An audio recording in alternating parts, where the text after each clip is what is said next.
संस्कार competition classes के इस यूट्यूब चैनल पर एक बार फिर से आप सभी यूट्यूब दर्शकों का हार्दिक स्वागत है। दोस्तों, मैंने इससे पहले आपको यूपी बीएड प्रवेश परीक्षा से संबंधित 2 वीडियो दिया है। आज हम इस तीसरे वीडियो में एक बार फिर से यह लक्ष्य लेकर के इस वीडियो को शुरू कर रहे हैं कि यह वीडियो देखने वाले बच्चे जिनका लक्ष्य यूपी बीएड प्रवेश परीक्षा में सिर्फ सरकारी विद्यालय पाने का है, वे इस प्रश्न को सॉल्व करने का प्रयास करेंगे। और ऐसा मेरा मानना है कि आप अगर बीएड प्रवेश परीक्षा में सरकारी विद्यालय पाना चाहते हैं तो यह जो 30 प्रश्न हैं, इन 30 प्रश्नों में कम से कम आपको 28 प्रश्न सही करना चाहिए। यह मेरा व्यक्तिगत मानना है। तो आइए वीडियो की शुरुआत करते हैं और देखते हैं यह जो प्रश्न है, जो प्रश्नों की श्रृंखला है, उसमें कौन कौन से प्रश्न हैं। तो देखिए, 1 से लेकर के 5 तक के जो प्रश्न हैं उनके विषय में निर्देश दिया गया है। नीचे दिए गए शब्दों के सही संधि का विकल्प चुनिए। तो यह जो 5 प्रश्न हैं, इन पांचों प्रश्नों का जो संबंध है वह संधि विच्छेद से या संधि से संबंधित है। तो देखिए, पहला जो प्रश्न है उज्ज्वल। उज्ज्वल के विषय में कहा जा रहा है कि यह कौन सी संधि है। पहला विकल्प है स्वर संधि, दूसरा विकल्प है व्यंजन संधि, तीसरा विकल्प है विसर्ग संधि, चौथा विकल्प है स्वर और व्यंजन संधि। तो उज्ज्वल, उज्ज्वल का जब हम विच्छेद करते हैं तो बनता है उत धन ज्वल। तो उत तप हलंत रहेगा, अर्थात यह जो संधि है यह संधि व्यंजन संधि है। कौन सी संधि है? व्यंजन संधि है। तो आपका जो दूसरा ऑप्शन है वह सही हो जाएगा। आगे चलते हैं, प्रश्न संख्या 2, महर्षि। तो महर्षि में कौन सी संधि है? पहला विकल्प है स्वर संधि, दूसरा विकल्प है व्यंजन संधि, तीसरा विकल्प है विसर्ग संधि और चौथा विकल्प है स्वर और विसर्ग संधि, अर्थात दोनों। तो देखिए, महर्षि ऐसे शब्द जिसमें ए की मात्रा आए, ऐसे शब्द जिसमें ओ की मात्रा आए और ऐसे शब्द जिसमें अर लगा हो, वे प्रायः क्या होते हैं? ए ओ अर बराबर गुण संधि। तो महर्षि जो है गुण संधि है। अब यहाँ ध्यान देने वाली बात यह है कि गुण संधि किसका भेद है? स्वर संधि का कि व्यंजन का कि विसर्ग का? तो जो ए ओ अर बराबर गुण संधि है, गुण संधि जो है वह भेद है किसका? स्वर संधि का। इसलिए आपका यहाँ पे जो उत्तर होगा वो होगा स्वर संधि। आगे चलते हैं, प्रश्न संख्या 3। प्रश्न संख्या 3 कहता है निसंदेह, निस्संदेह। तो यह जो निस्संदेह शब्द है इसमें कौन सी संधि है? पहला विकल्प है स्वर संधि है, दूसरा विकल्प है व्यंजन संधि है, तीसरा विकल्प है विसर्ग संधि है और चौथा विकल्प है स्वर और विसर्ग दोनों। तो निस्संदेह, तो इसका जब हम विच्छेद करते हैं तो इसका जो सही विच्छेद होता है वह निह धन संदेह। तो नी पर विसर्ग लग जाएगा, अर्थात यह जो निस्संदेह है यह विसर्ग संधि है। तो आपका जो सही उत्तर होगा वो हो जाएगा तीसरा वाला, अर्थात विसर्ग संधि। आगे बढ़ते हैं, प्रश्न संख्या 4। प्रश्न संख्या 4 कहता है निराशा। निराशा में कौन सी संधि है? तो पहला विकल्प है स्वर संधि, दूसरा विकल्प है व्यंजन संधि, तीसरा विकल्प है विसर्ग संधि और चौथा है स्वर और व्यंजन संधि दोनों। तो निराशा, इसका जब हम विच्छेद करेंगे तो इसका सही विच्छेद होगा निह धन आशा। निह धन आशा बराबर निराशा। तो यह जो विसर्ग है, विसर्ग बदल जाता है र में, तो जब हम तोड़ेंगे तो र बदल जाएगा विसर्ग में। तो निह धन आशा बराबर निराशा। तो यह कौन संधि हो गई? यह हो गई विसर्ग संधि। तो इस प्रकार जो आपका तीसरा विकल्प है वह आपका क्या हो जाता है? सही हो जाता है। आगे चलते हैं, प्रश्न संख्या 5। प्रश्न संख्या 5 में जो शब्द है उन्नति, उन्नति में कौन सी संधि है? पहला विकल्प है स्वर संधि, दूसरा विकल्प है व्यंजन संधि, तीसरा विकल्प है विसर्ग संधि और चौथा विकल्प है स्वर और व्यंजन संधि अर्थात दोनों। तो उन्नति, उत धन नति, उत त पर हलंत रहेगा, इसका मतलब यह है कि यह कौन संधि हो गई, हलंत है त पर अर्थात यह व्यंजन संधि होगा। तो आपका यह जो दूसरा विकल्प है वह क्या हो जाएगा, सही हो जाएगा। तो प्रश्न संख्या 5 का जो दूसरा ऑप्शन है वो आपका सही है। आगे चलते हैं प्रश्न संख्या 6। तो देखिए प्रश्न संख्या 6 के विषय में कुछ निर्देश दिया गया है जिसको हम पहले पढ़ते हैं और फिर उसके आधार पर प्रश्नों को देखते हैं। नीचे दिए गए शब्दों में से प्रयुक्त समास का नाम बताइए। तो यह जो 5 से लेकर के 10 तक के जो प्रश्न हैं इनका संबंध समास से है। आइए देखते हैं। प्रश्न संख्या 6 कहता है पंचवटी में कौन सा समास है। पहला विकल्प है द्वंद्व, दूसरा विकल्प है कर्मधारय, तीसरा विकल्प है द्विगु और चौथा विकल्प है तत्पुरुष। तो आपके सामने 4 विकल्प हैं। इन 4 विकल्पों में जो विकल्प सही है उसका आपको चुनाव करना है। तो पंचवटी, तो देखिए ऐसे शब्द जिनमें अंक आते हैं, मतलब जो गणनावाची होते हैं, पंच मतलब 5, जैसे वो हिंदी में भी हो सकते हैं, संस्कृत में भी हो सकते हैं, कोई दिक्कत नहीं है। लेकिन अगर गणनावाची हैं, काउंटिंग के लिए यूज हो रहे हैं और उनके द्वारा कोई तीसरा अर्थ नहीं निकलता है तो वे सर्वथा आप कह सकते हैं कि द्विगु समास होते हैं। तो जैसे पंचवटी है, पंचवटी में भी हम गणना कर रहे हैं अर्थात इसमें जो सही विकल्प है वह है आपका द्विगु समास। तो आपका जो तीसरा विकल्प है वो आपका सही हो जाएगा। अगर इसी जगह पे हम दशानन ले लें तो दशानन में जैसे ही हम 10 आनन कहेंगे तो उसका जो अर्थ होगा वो जाके रावण पर आरूढ़ हो जाएगा, वो मतलब तीसरा अर्थ इंडिकेट करने लगेगा। तो जो शब्द तीसरा अर्थ इंडिकेट करते हैं वे हमेशा बहुब्रीहि होते हैं। अदरवाइज मैंने कुछ में नियम पीछे भी बताए थे, अगर रंग की बात हो तो हमेशा कर्मधारय होता है, अगर रंग की बात हो तो हमेशा कर्मधारय होता है। मान लीजिए जब उसको आप डीपली पढ़ेंगे तो विशेषण विशेष का संबंध हो तो कर्मधारय होता है। लेकिन हम ट्रिक की बात करें तो रंग अगर आ रहा है लाल पीला हरा गुलाबी काला नीला तो वो प्रायः क्या होता है, कर्मधारय होता है। लेकिन वहाँ पे सावधानी बरतनी पड़ेगी कि तीसरा अर्थ ना निकलने पाए। तीसरा अर्थ निकलेगा तो कर्मधारय न होकर के बहुब्रीहि हो जाएगा।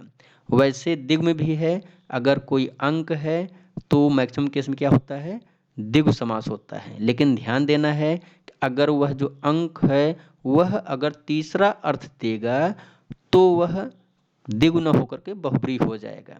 जैसे आप देख रहे हैं पंचवटी, तो पंचवटी में द्विगु समास है, लेकिन जैसे आप दशानन कहेंगे अर्थात रावण तो वहाँ पे यह बहुब्रीहि हो जाएगा।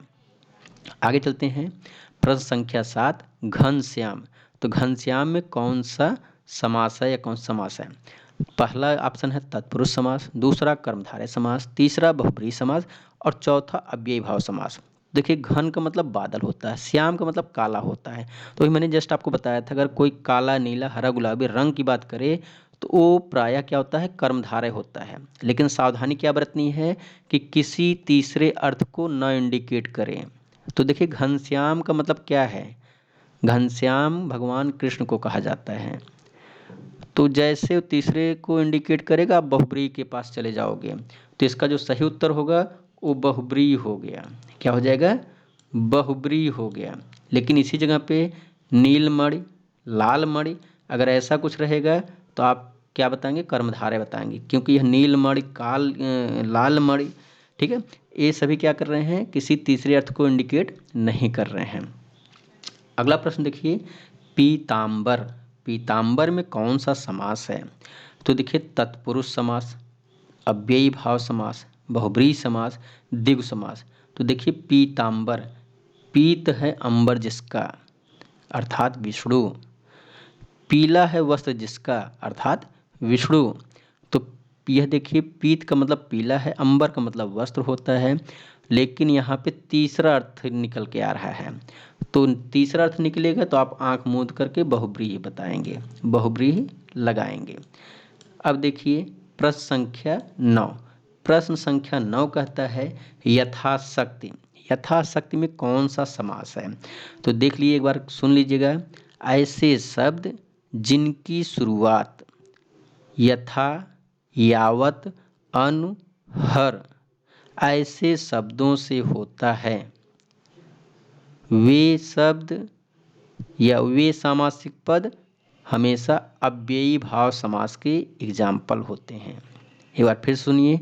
ऐसे शब्द जिनकी शुरुआत यथा, यावत, अनु, हर, भर ऐसे शब्दों से होता है, वे शब्द या वे सामासिक पद अव्ययी भाव समास के उदाहरण होते हैं। तो यथाशक्ति में जो समास है उसका नाम है अव्ययी भाव समास। आगे चलते हैं प्रश्न संख्या 10। प्रश्न संख्या 10 कह रहा है कि जब दो शब्द समास बनाकर तीसरे शब्द का विशेषण बन जाए तो उसे क्या कहते हैं? जैसे ही आपके सामने तीसरा आए, आप देखिए हमेशा आपको याद रखना है वह बहुब्रीहि समास हो जाएगा। जहाँ पे भी बाद दो के बाद तीन आया तो हमेशा क्या होगा? बहुब्रीहि समास होगा। तो इसका जो सही उत्तर होगा वो आपका बहुब्रीहि समास। आगे बढ़ते हैं प्रश्न संख्या 11। देखिए प्रश्न संख्या 11 क्या कहता है? तो कुछ निर्देश दिए गए हैं, निर्देशों को पढ़ते हैं। प्रत्येक प्रश्न में एक वाक्य का वाक्यांश दिया गया है। इसके लिए दिए गए विकल्पों में से सर्वाधिक उपयुक्त विकल्प चुनिए। तो पहला प्रश्न देखते हैं इसके अकॉर्डिंग। क्वेश्चन नंबर 11 तो कह रहे हैं कि सिर पर धारण करने योग्य। तो जो सिर पर धारण करने योग्य है उसके लिए एक शब्द क्या होगा? One word substitution. तो पहला विकल्प है छत्र, दूसरा विकल्प है मुकुट, तीसरा है सिरोधार और चौथा है तिलक।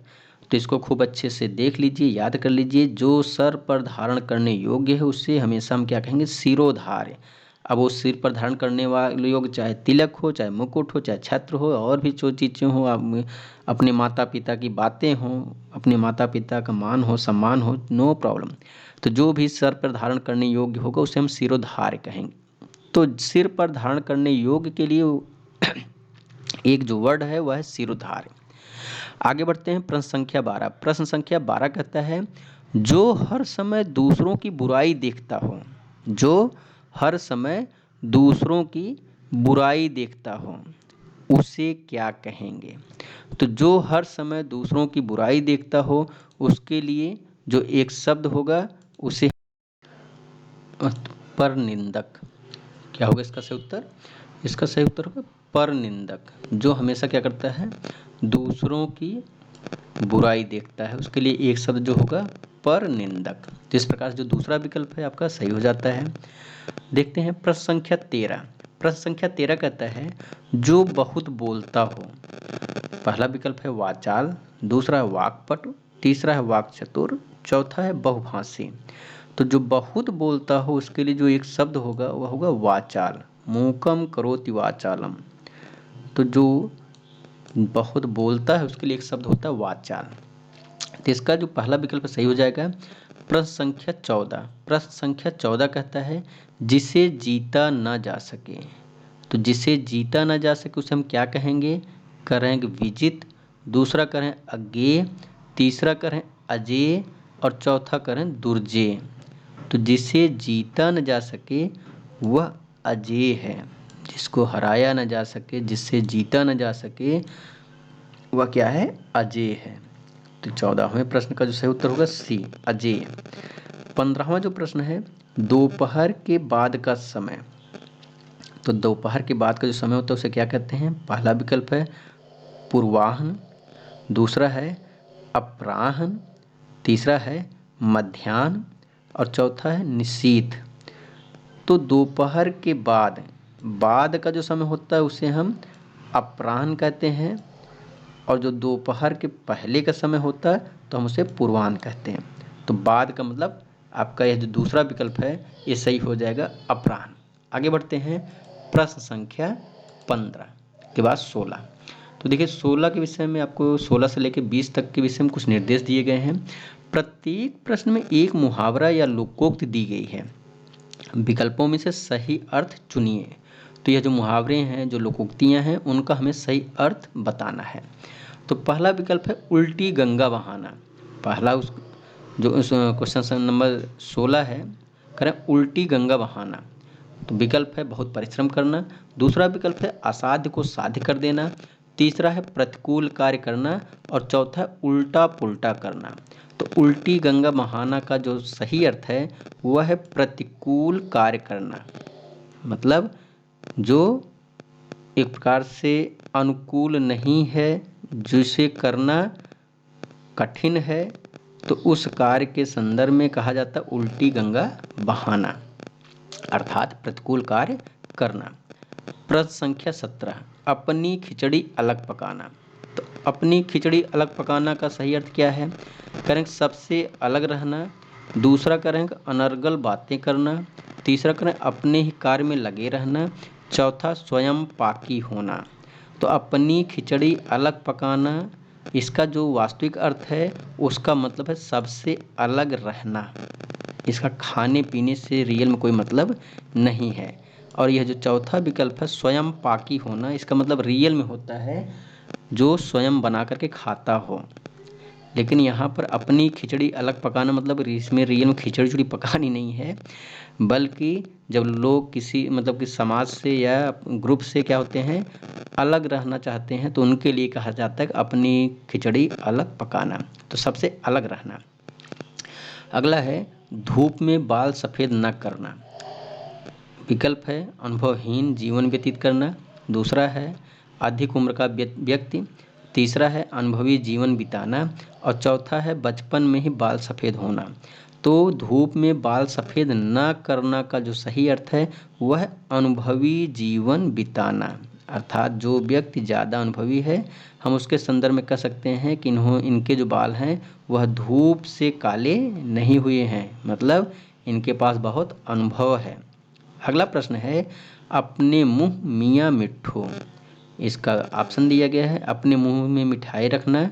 दूसरा ऑप्शन है अपने हाथ से मिठाई खिलाना। तीसरा ऑप्शन है मुंह से मीठी मीठी बातें करना। और चौथा है अपनी प्रशंसा स्वयं करना। तो अपने मुंह मियाँ मिट्ठू बनने का जो सही अर्थ है वह है अपनी प्रशंसा स्वयं करना। तो इसका जो प्रश्न संख्या 19 है, इसका चौथा ऑप्शन जो होगा वो आपका सही हो जाएगा। आगे चलते हैं प्रश्न संख्या 20। तो प्रश्न संख्या 20 में देखिए कलम तोड़ना, बहुत ही फेमस मुहावरा है कलम तोड़ना। तो इसका ऑप्शन है जज के द्वारा मृत्युदंड सुनाना, अपना संबंध तोड़ देना, लिखे हुए को काट देना, अनूठी उक्ति लिखना। तो कलम तोड़ना का जो सही अर्थ है, जब हम लोग शिक्षा के क्षेत्र में ज़्यादा नहीं जानते थे तो फिल्मों के द्वारा ही चलते थे, देखते थे कि जज जो होता था वो जब अपना ऑर्डर देता था तो कलम तोड़ देता था। तो हम लोग फिल्मों से इसका उत्तर देते थे और गलत हो जाता था। इसका जो सही अर्थ है अनूठी उक्ति लिखना। जब हम कोई अच्छी बात लिखते हैं, हम कोई अच्छा कोटेशन लिखते हैं, हम मतलब सब मिला करके लेखन के क्षेत्र में हम कुछ अच्छा लिखते हैं, तो उस संदर्भ में कहा जाता है कलम तोड़ना, मतलब बहुत अच्छा लिखना। अनूठी उक्ति के स्थान पर कोई विकल्प में सवाल जैसे परीक्षाओं में ऐसा भी हो सकता है कि अनूठी उक्ति न लिख करके ऐसा दे दे कि बहुत अच्छा लिखना है, तो मतलब वही है अनूठी उक्ति लिखना या बहुत अच्छा लिखना, सभी बातें एक ही हैं। आगे देखिएगा प्रश्न संख्या 21 मूर्धन व्यंजन है। पहला विकल्प है च छ ज झ। दूसरा विकल्प है ट ठ ड ढ। तीसरा विकल्प त थ द ध। और चौथा विकल्प प फ ब भ। तो देखिए मैंने इसके विषय में पिछले वीडियो में आपको बताया था। एक ट्रिक है के टी एम डी, इसको आप लोग नोट कर लीजिए तो आपको हमेशा बहुत बेनिफिट होगा। KTMD। और एक देखिए मैं थोड़ा साइड में लिख दे रहा हूँ ओ। तो देखिए के का मतलब है कंठ, के का मतलब क्या है कंठ, टी का मतलब ताल, यम का मतलब मूर्धा या मूर्धन्य, डी का मतलब दंत और ओ का मतलब ओष्ठ। तो ये मान लीजिए लैपटॉप से लिखने में हमें थोड़ी प्रॉब्लम होगी, लेकिन मैं बोल दे रहा हूँ। अगर आप इसको लिखना चाहें तो लिख सकते हैं के फॉर कंठ, टी फॉर ताल, यम फॉर मूर्धा, डी फॉर दंत और ओ फॉर ओष्ठ। अब करना क्या है आपको, जैसे जब आप क ख ग पढ़ने जाते हो तो पहली पंक्ति इधर लिख दीजिए क, पूरा लिख करके इधर क ख ग घ अंगा एक लाइन इधर कर दीजिए। उसके बाद दूसरी लाइन क्या होती है, च छ ज झ ञ, तो आप यहाँ पे पूरा च छ ज झ लिख लीजिए। तो ऐसे उसके बाद क्या होता है क ख ग घ च छ ज ञ। इसके बाद क्या होता है ट ठ ड ढ ड़, तो आप यहाँ पे लिख दीजिए ट ठ ड ढ, यहाँ लिख दीजिए। उसके बाद क्या होता है क ख ग घ च छ ज ञ ट ठ ड ढ। अब देखिए त थ द ध न, तो आप यहाँ पे लिख दीजिए त थ द ध। तो ये त के सामने त थ द ध पूरा लिख लीजिए। अब देखिए ये फिर आपका क्या हो गया क ख ग घ च छ ज ञ ट ठ ड ढ त थ द ध न। अब क्या बचेगा प फ ब भ म, तो आप यहाँ पे लिख दीजिए प फ ब भ म। ठीक है। अब देखिए जो भी वर्ण क ख ग घ होते हैं वे के फॉर कंठ से बोले जाते हैं। ठीक है। अब देखिए दूसरी जो पंक्ति है च छ ज झ ञ, च छ ज ञ, तो ये जो च छ ज झ है ये हमेशा तालु से बोले जाते हैं, टी फॉर तालु, तो ताल से बोले जाते हैं।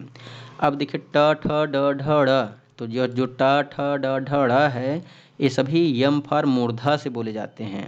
ठीक है। तो वैसे ही त थ द ध न, तो यह जो त थ द ध न है डी फॉर दंत से बोले जाते हैं। ठीक है। और फिर यहाँ प फ ब भ म, प फ ब भ म बोला जाए तो ओ फॉर ओष्ठ से बोला जाता है। तो इस प्रकार से आप इसको लिख करके ये जो उच्चारण वाले प्रश्न आते हैं बहुत आसानी से कर पाएंगे। तो देखिए आपसे प्रश्न क्या पूछा गया था, आपसे पूछा मूर्धा, तो देखिए मैंने यहाँ पे लिखा के टी यम, यम फॉर मूर्धा, तो यहाँ पे क ख च छ ज ञ ट ठ ड ढ ड़, तो यह जो ट ठ ड ढ है ट ठ ढ मतलब ये दूसरा ऑप्शन ट ठ ड ढ, तो यह जो ट ठ ड ढ चार वर्ण हैं ये चारों वर्ण किस में आएंगे मूर्धा में आएंगे। तो आपका ऑप्शन क्या हो जाएगा सही हो जाएगा। आगे चलते हैं प्रश्न संख्या 22।